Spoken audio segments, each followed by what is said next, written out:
കൂട്ടുകാർക്ക് നല്ലൊരു ദിവസം ആശംസിച്ചുകൊണ്ട് മാമ്പഴത്തിന്റെ പുതിയ വീഡിയോയിലേക്ക് സ്വാഗതം. നമുക്ക് നേരെ ഗൗതമിന്റെ അളകനന്ദയുടെ ഇന്നത്തെ വിശേഷത്തിലേക്ക് പോയാലോ. ഇന്നത്തെ വിശേഷത്തിൽ കാണിച്ചിരിക്കുന്ന പിങ്കി തന്റെ തന്ത്രങ്ങളൊക്കെ ജഗന്നാഥനോടും മോഹിനിയോടും എല്ലാവരോടും പറയുകയാണ്. അടുക്കളയിൽ നിന്ന് തന്നെ വേണം നമ്മൾ നമ്മുടെ യുദ്ധം തുടങ്ങാനായിട്ട്.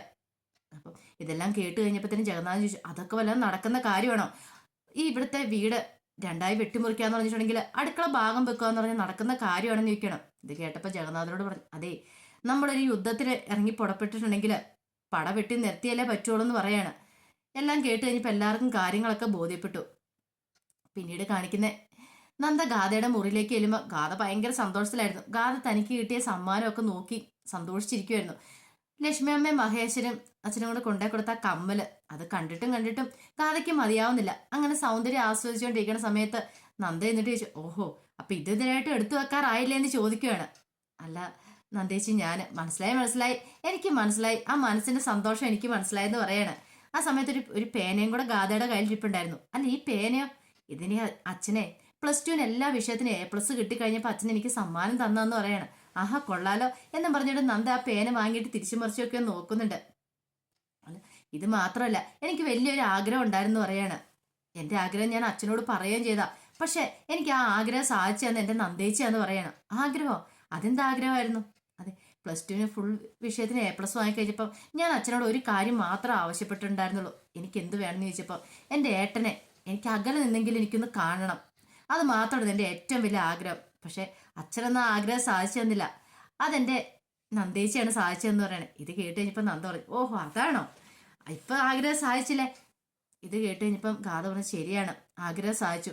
പലപ്പോഴും ഞങ്ങളുടെ വീട്ടില് ഞാനും അമ്മയും തന്നെയായി പോകുന്ന സമയത്ത് ഓരോ പ്രതിസന്ധികളൊക്കെ ഉണ്ടാകുന്ന സമയത്ത് ആഗ്രഹിച്ചിട്ടുണ്ട് ഏട്ടനോ അച്ഛനോ അടുത്തുണ്ടായെങ്കിൽ നിന്ന്. പക്ഷേങ്കിൽ പറഞ്ഞിട്ട് കാര്യമില്ലോ, ആ വേദനകളൊക്കെ സഹിക്കാനേ ഞങ്ങൾക്ക് കഴിയുണ്ടായിരുന്നുള്ളൂ. പക്ഷെ ആ സ്നേഹം എല്ലാം കൂടെ ഒരുമിച്ച് ഇപ്പം നന്ദേച്ചിയാണ് എനിക്ക് വാരിക്കോരി തന്നിരിക്കുന്നു പറയാണ്. ഇത് കേട്ട് കഴിഞ്ഞപ്പോൾ നന്ദ പറഞ്ഞു, ഇപ്പൊ ഏട്ടനുണ്ട്, അച്ഛനുണ്ട്, എല്ലാവരും അടുത്തുണ്ട്. ഏട്ടൻ ഇപ്പൊ കുഞ്ഞിനീത്തിനെ തിരിച്ചറിയത്തില്ലെങ്കിലും ഒരിക്കലും തിരിച്ചറിയുന്ന ഒരു നിമിഷം വരും, അന്ന് അനീത്തിനെ നെഞ്ചോട് ചേർത്ത് പിടിക്കുമെന്ന് പറയണം. ഇത് കേട്ട് കഴിഞ്ഞപ്പോൾ ഗാഥ പറഞ്ഞു, ഏട്ടനും അച്ഛനും മാത്രമല്ല എനിക്കുള്ളത്, മാലാഹയെ പോലെ ഒരു ചേച്ചിയില്ലേന്ന് ചോദിക്കുകയാണ്. അങ്ങനെ നന്ദയെ കെട്ടിപ്പിടിക്കുകയാണ് ഗാഥ. പിന്നീട് നന്ദ മുറിയിലേക്ക് എന്ന് കഴിയുമ്പോഴത്തേനും ആകെപ്പാടെ അസ്വസ്ഥനായിട്ട് ഗൗതം ഇങ്ങനെ നടക്കുമായിരുന്നു. പിന്നീട് ഗൗതം നന്ദയോട് ചോദിച്ചു, അല്ല, ചെമ്പമ്മേടി പോയിട്ട് വന്നതിന് ശേഷം അച്ഛന് പല മാറ്റങ്ങളും ഉണ്ടെന്നാ ഇവിടെ എല്ലാവരും പറയണേ, നിനക്ക് അതേക്കുറിച്ച് എന്ത് തോന്നുന്നു എന്താന്ന് ചോദിക്കുകയാണ്. ഇത് കേട്ടപ്പോൾ നന്ദയെ പെട്ടെന്നൊരു ഞെട്ടനുണ്ടായി. അല്ല, അതിപ്പം ഞാൻ എന്ത് പറയാനാ? അല്ല, അച്ഛൻ കണക്കുകളിലൊക്കെ എന്തൊക്കെയോ തിരിമറികൾ നടത്തിയെന്ന് ഇവിടെ എല്ലാവരും പറയണേ, നീ അത് വിശ്വസിക്കുന്നുണ്ടോ എന്ന് ചോദിക്കുകയാണ് നന്ദയോട്. അപ്പം നന്ദ പറഞ്ഞു, അതിപ്പം ഞാൻ എന്ത് പറയാനാ ഗൗതം സാറേ? ഗൗതം സാറിന് അറിയാലോ, എനിക്ക് ഈ വലിയ കണക്കുകളും കാര്യങ്ങളൊന്നും എനിക്ക് പറ്റുന്ന കാര്യമല്ല. എനിക്കതൊന്നും പറ്റില്ലാത്തോണ്ടാ എനിക്ക് കിട്ടിയ ആ കാർന്നോത്തി സ്ഥാനം തന്നെ ഞാൻ പിങ്കിക്ക് കൈമാറിയത്. എനിക്ക് ഇമാതിരി പരിപാടിയൊന്നും ഇഷ്ടമില്ല. പണ്ട് മുതലേ ഞാൻ ഈ പണമൊന്നും കണ്ട് വളരാത്തോണ്ടായിരിക്കും എനിക്ക് അതിനോടൊരു താല്പര്യം ഇല്ലാത്ത കാര്യങ്ങളാണ്. അതുകൊണ്ട് ഞാൻ പിന്നെ അതിനെക്കുറിച്ചൊന്നും കൂടുതൽ അന്വേഷിക്കാനും പോവാറില്ല. അച്ഛൻ്റെ കാര്യത്തിലുള്ള അങ്ങനെ തന്നെയാ, അത് അവർ തന്നെ എന്തൊക്കെയോ പറയണു, അത് ഞാൻ കൂടുതൽ അതിനെക്കുറിച്ചൊന്നും ചോദിച്ചിട്ടില്ലെന്ന് പറയാണ്.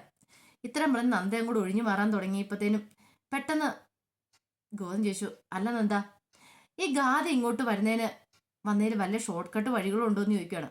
പെട്ടെന്ന് നന്ദയുടെ ഒരു ഞെട്ടലുണ്ടായി. ആ, എന്താ ഗൗതം സാർ അങ്ങനെ പറഞ്ഞേ? എനിക്ക് മനസ്സിലായില്ല. അല്ല, ഞാൻ ചോദിച്ചേ, ഇപ്പൊ ചെമ്പമ്മേടി പോയിട്ട് വന്നതിന് ശേഷമുള്ളോ ഗാഥ ഇങ്ങോട്ട് വരുന്നത്?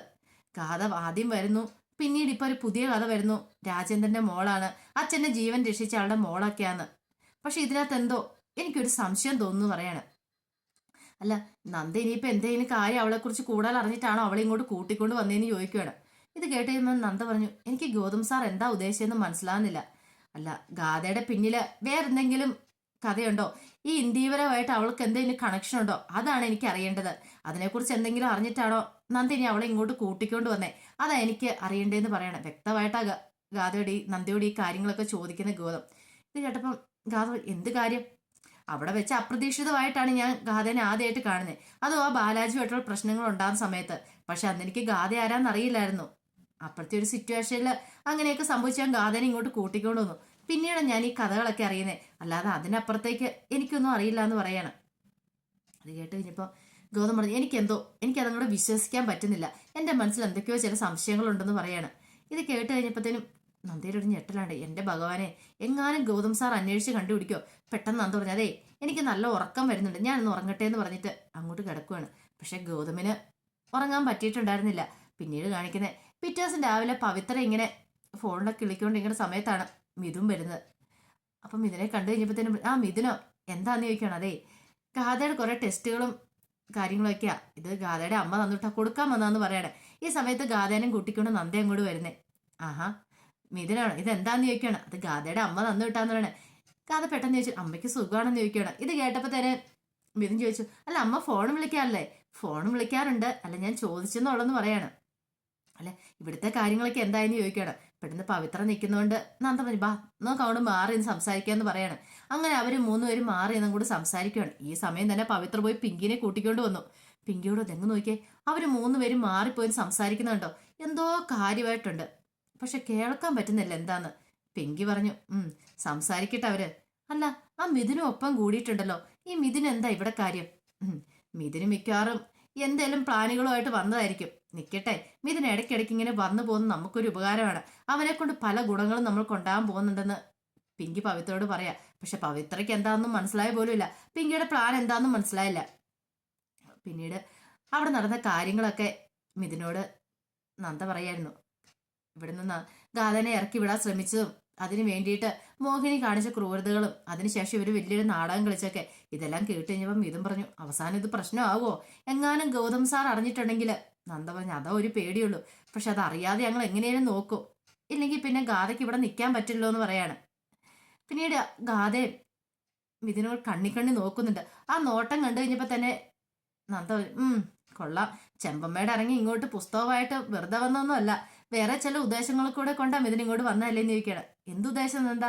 എനിക്ക് മനസ്സിലായി, ഇനി കൂടുതലൊന്നും പറയണ്ടെന്ന് പറയാണ്. പിന്നീട് പറഞ്ഞു എന്നാ ശരി എന്റെ മോൻ അങ്ങോട്ട് ചെല്ലാൻ പറയാണ്. അങ്ങനെ മിഥുൻ അങ്ങോട്ട് യാത്ര പറഞ്ഞ് മിഥുൻ അങ്ങോട്ട് പോവാണ്. അപ്പൊ നന്ദയും ഗാഥയും കൂട്ടിക്കൊണ്ട് നന്ദ അകത്തേക്ക് വരുവാണ്. പിന്നീട് കാണിക്കുന്നത് മഹേശ്വരനും മോഹിനിയും പവിത്രയും പിന്നീട് സംസാരിച്ചുകൊണ്ടിരിക്കുവായിരുന്നു. ലക്ഷ്മിയുണ്ട്. പെട്ടെന്ന് മോഹിനി ചോദിച്ചു അല്ല ഗാഥയ്ക്ക് വേണമെങ്കിൽ പണം കൊടുക്കാം, അല്ലെങ്കിൽ അവൾ ഏതെങ്കിലും ഹോസ്റ്റലാണെങ്കിലും താമസിപ്പിക്കാം, ജീവൻ രക്ഷിച്ചെന്ന് പറഞ്ഞുകൊണ്ട് അവളെ ഈ വീട്ടിൽ നിർത്തേണ്ട വല്ല ആവശ്യമുണ്ടോ ലക്ഷ്മിയടുത്തിന്ന് ലക്ഷ്മിയോട് ചോദിക്കുകയാണ്. ഈ ചോദ്യം കേട്ടല്ലോ ലക്ഷ്മി പറഞ്ഞു അല്ല ആ കുട്ടി ഇവിടെ നിൽക്കുന്നതുകൊണ്ട് ആർക്കും എന്താ കുഴപ്പമെന്ന് ചോദിക്കുകയാണ്. ഇത് കേട്ടതും പിങ്കി പറഞ്ഞു കുഴപ്പമായിട്ടല്ല, എങ്കിലും നമ്മുടെ ഇവിടുത്തെ ഒരു സ്വകാര്യതയില്ലേ, അവൾ ഇവിടെ നിൽക്കുന്നതിന് അവൾക്ക് ഒരു കുഴപ്പമില്ല, നമ്മക്കാളും കുഴപ്പമില്ല, ഇഷ്ടം പോലെ മുറികളുണ്ട്, ഇഷ്ടം പോലെ ഫുഡും ഉണ്ട്, പക്ഷെ അതൊന്നും ഒരു പ്രശ്നമല്ല, അതല്ലല്ലോ കാര്യം. നമുക്കൊരു സ്വകാര്യത, നമ്മുടെ സ്വകാര്യതയിലേക്ക് പുറത്തുനിന്ന് ഒരാൾ വന്നു കഴിയുമ്പോൾ നമുക്കതൊരു അസ്വസ്ഥ ഉണ്ടാക്കുന്ന കാര്യമല്ലേ എന്ന് ചോദിക്കുകയാണ്.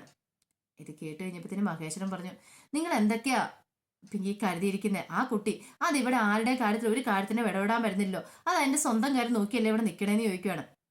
ഇത് കേട്ട് കഴിഞ്ഞപ്പം ലക്ഷ്മി പറഞ്ഞാലേ ഇവര് പറയുന്നതിലും കാര്യമില്ലാതില്ല, ഒരു കാര്യം പറഞ്ഞിട്ടുണ്ടെങ്കിൽ എന്റെ മഹിയേട്ടന് ജീവൻ രക്ഷിച്ചാണ് അവളുടെ അച്ഛനും, അപ്പൊ അവളുടെ ഉത്തരവാദിത്വം നമ്മുടെ മാത്രം ബാധ്യതയാണ്, അത് ഇവരുടെ മേലും നമുക്ക് അടിച്ചേൽപ്പിക്കേണ്ട ആവശ്യമില്ല, അതുകൊണ്ട് അവളുടെ കാര്യത്തിൽ പൂർണ്ണ ഉത്തരവാദിത്വം ഞങ്ങൾക്ക് മാത്രമാണ്. ഇനിയിപ്പൊ നിങ്ങളോട് എല്ലാവരും അന്നൊരു അഭിപ്രായം ചോദിച്ചാൽ ആരും ഒരു എതിരഭിപ്രായം പറഞ്ഞില്ല, ആ കുട്ടീനെ ഇവിടെ നിർത്തട്ടെ എന്ന് പറഞ്ഞു കഴിഞ്ഞപ്പം ആരും നിർത്തണ്ടാന്ന് പോലും പറഞ്ഞില്ല, പിന്നെ ഇപ്പൊ ഇങ്ങനെ ഒരു അഭിപ്രായം പറയുന്നതിൽ എന്ത് ന്യായം ഇരിക്കുന്ന പിങ്കിന്ന് ലക്ഷ്മിയമ്മ ചോദിക്കണം. ഇത് കേട്ടതും പിങ്കി പറഞ്ഞു അന്ന് ഗൗതം തന്റെ അഭിപ്രായം പറഞ്ഞേ, ഗൗതം തന്നെ തീരുമാനം പറഞ്ഞേ, അവളുടെ കാര്യം ഞാൻ നോക്കിക്കോളാം, അവളുടെ കാര്യത്തിൽ ആരും ഒരു റിസ്ക് എടുക്കണ്ട, അവളുടെ ചെലവുകളൊക്കെ ഞാൻ വഹിച്ചോളാന്ന്. അങ്ങനെ ഗൗതം ഒരു കാര്യം പറഞ്ഞ പിന്നെ ഇവിടെ ആരും ഒന്നും മറുത്തൊന്നും പറയത്തില്ലോ, അതുകൊണ്ടാണ് ഞങ്ങളൊന്നും മിണ്ടാത്തേന്ന് പറയാണ്.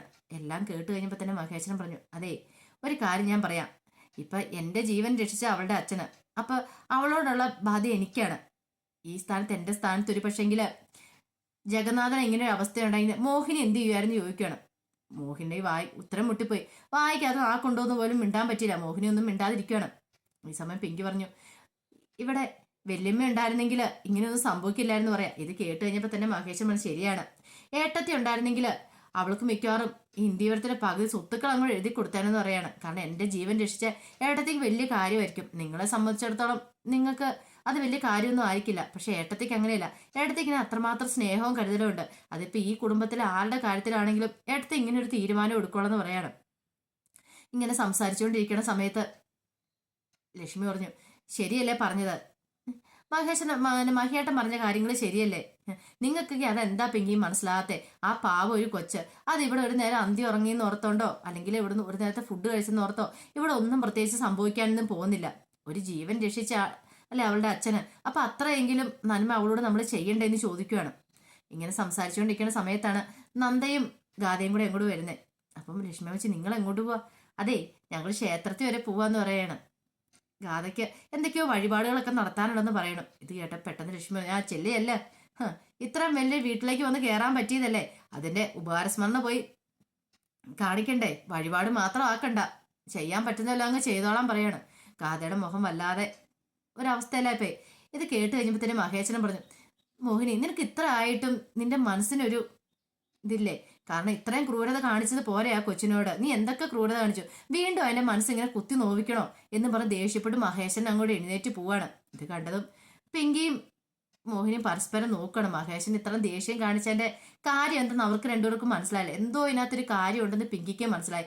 അത് കണ്ടുപിടിക്കാൻ തന്നെ പിങ്കി തീരുമാനിച്ചു. അപ്പൊ അതിന്റെ വിശേഷങ്ങളൊക്കെയാണ് നമ്മൾ കണ്ടത്. ഇതിന്റെ ബാക്കി വിശേഷങ്ങളുമായിട്ട് വൈകുന്നേരത്തെ പ്രൊമോയി വരാട്ടോ. ആദ്യമായിട്ട് കാണുന്നവരാണെങ്കിൽ ചാനൽ ഇഷ്ടപ്പെട്ട ഒന്ന് സബ്സ്ക്രൈബ് ചെയ്യാൻ മറക്കരുതേ. അതോടൊപ്പം തന്നെ കണ്ടുകൊണ്ടിരിക്കുന്ന എല്ലാവരുടെ സപ്പോർട്ടിലേക്കും തുടർന്നും പ്രതീക്ഷിച്ചുകൊണ്ട് എല്ലാവർക്കും ഒരിക്കൽ കൂടി നല്ലൊരു ദിവസം ആശംസിച്ചുകൊണ്ട് നിർത്തുന്നു. നന്ദി.